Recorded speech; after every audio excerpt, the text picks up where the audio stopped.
On the last Thursday in September, and the 14th day out of Ireland, the wind dropped to a flat calm, forcing the galley called La Sauvie to approach Dieppe under oar.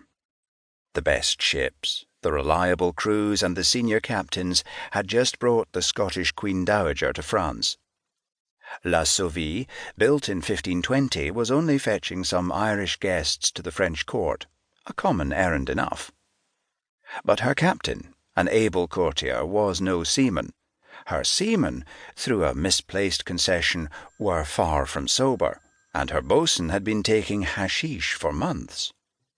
Thus, 2 hours off Dieppe, the flags and streamers lay ready on deck, a little too early. The oarsmen, capping shaved heads, were resting and re-engaging oars, and the pilot, involved with banners, was far too busy to attend to the wind. Robin Stewart, balked of small talk, had found a chair in the poop beside the fat Irishman who was asleep. There were 3 of them, and it was Stewart's task as one of the Royal Guard of Scottish archers in France to bring them safely to court. For a century and a half, Scottish archers had guarded the King of France day and night, had crowned him, fought with him, buried him, and were looked on, by others as well as by themselves, as the elite of the men-at-arms who served the French crown. Thus, Robin Stewart was used to odd jobs. Ferrying the King's less sophisticated guests to and fro was just one of them. Ahead was a reception party on the quay, a speech, a meal at the best Dieppe inn, and a good night's rest on a bed before the ride inland to deliver his guests. Nothing difficult there, but little to earn him money or fame either. Heir to nothing but an old suit of armour and a vacant post in the guard, Robin Stewart had always been deeply interested in money and fame, and had for a long time been convinced that in a world of arms, skill and hard work would still take you to the top, however doubtful your background. It had only latterly become plain that success in the world of arms ran a poor second to success in the world of intrigue, and that while no one worked harder, a good many people seemed to be more skilful than Robin Stewart. This was palpably impossible. He applied a good analytical brain to discovering how other people managed to give this appearance of excellence. He also spent a good deal of time trying to breach the stockade between reasonably paid routine soldiery and the inner chamber of princes or of bankers, or even at a pinch of the fashionable theologians. At the same time, he could not afford to lose ground in his regular job, however irritating its calls on him. He looked round now, counting heads. At his side, the prince's secretary was still asleep, in a poisonous aura of wine, his black head bound like a pot roast by the sliding shadow pattern of the rigging. Whether from panic or habit, Taddy Boy Bala had been asleep or stupefied for 2 weeks. Further off, Peter Dooley, the prince's servant, was just visible, fitted into a recess, like something doubtful on the underside of a leaf. And beyond them was the prince himself, their master, and his third and most important charge.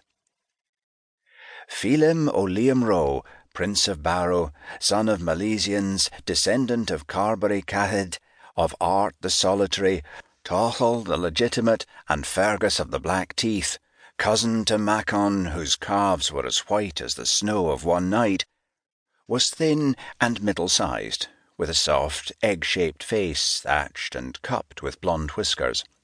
And at this moment, Stewart saw, he was bent double in fruitless converse with a coal-black bow-oar from Tunis, thereby closing the main thoroughfare of the galley to seamen, oarsmen, timoneers, soldiers, warders, ensigns, lieutenants, and captain alike.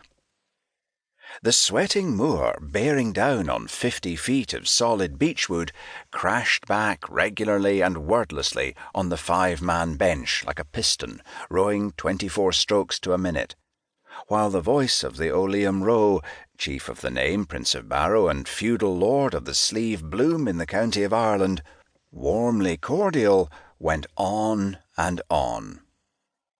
And it would be queer if we didn't agree, with leverage itself the great wonder of the world, as my own father knew, and my grandfather 22 stones and bedridden. When they came from sluicing him down at the pump, they would lay the coffin lid over the turf stack next the bed and sit my grandfather at one end.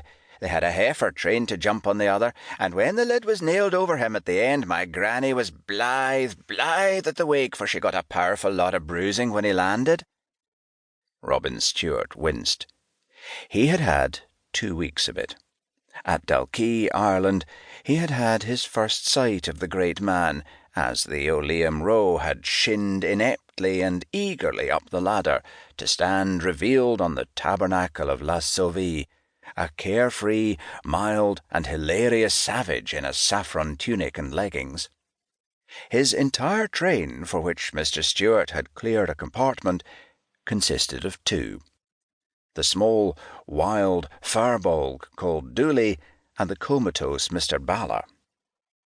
Robin Stewart had been mortified, not by O'Liam Rowe's looks, or his dress, or his simple enjoyment of useless knowledge, but because he not only invited questions, he answered them.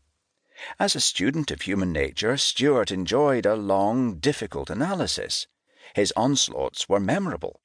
A man talking amicably about the art of the longbow would find that, by means known only to Mr. Stewart, this led straight to God, his total income, and where his schooling had taken place, if any.